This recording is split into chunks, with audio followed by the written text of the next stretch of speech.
अस्सलामुअलैकुम। क्या हाल है दोस्तों, ठीक हो? तबीयत से ठीक है?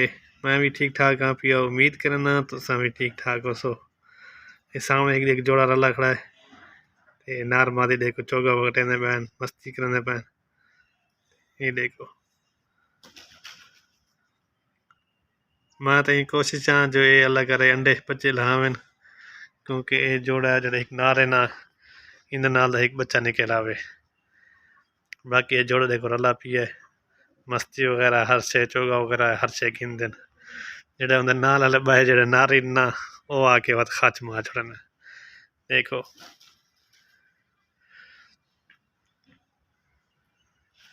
ये देखो ये नार आया, ये देखो ये उधर से सामने ये देखो ये आके काच मार छोड़ने। इन्ना को ये दूजी गाल नी दिसी इन्ना को भी आ ओ क्यों मौजा बने पैन ऐसा क्यों रह गए। ये तो हर चीज है भी ये गाल, खाली ना परिंदे आए तो इन्ना को नहीं। बाकी देखो मेरे कबूतर सारे देखो मस्तियां करने वदन वदन तय।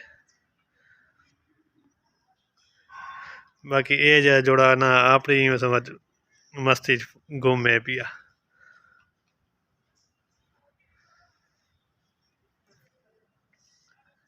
जड़ा ये नारे ना इंदा एक पर त्रुटा हुए, मतलब के वो तो सही है पिया, सारा ठीक है, लेकिन ये उड़ नहीं सकता, इंदा पता नहीं कोई मसला है पिया। ते बाकी ये उनकी मादी है, काली मादी है, ये नार है पिया। ते ये जड़ा नारे ने ये तोते दी चुंज वाला है पिया, छोटी चुंज है बिल्कुल इंदी।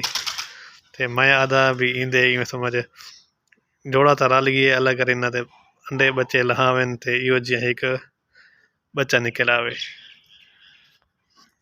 देखो ये नार का शौक रहे, देखो नार ये आ गई। इन्हें एक पार का मसला है पिया। ते बाकी ये देख थोड़े सामने चोगा वगैरह गिनते गुटकदा भी ये हर शय सही है, बस एक पार का मसला है पिया जे जेडे पार पर उड़ नहीं सकता। बाकी उनके नाल ये देखो मादी वधी थी काली मादी। ते बाकी ये देखो ये भी है, ये शौक भी है पिया ये हर जाते आ जिता देखो इन्हों को। ये देखो ये अपने नार को गई बैठी मादी उड़ गए ते, लेकिन जेडे बाकी जेडे बैठे ना नार ए वत उन्होंने गेम खच मार छोड़े ने।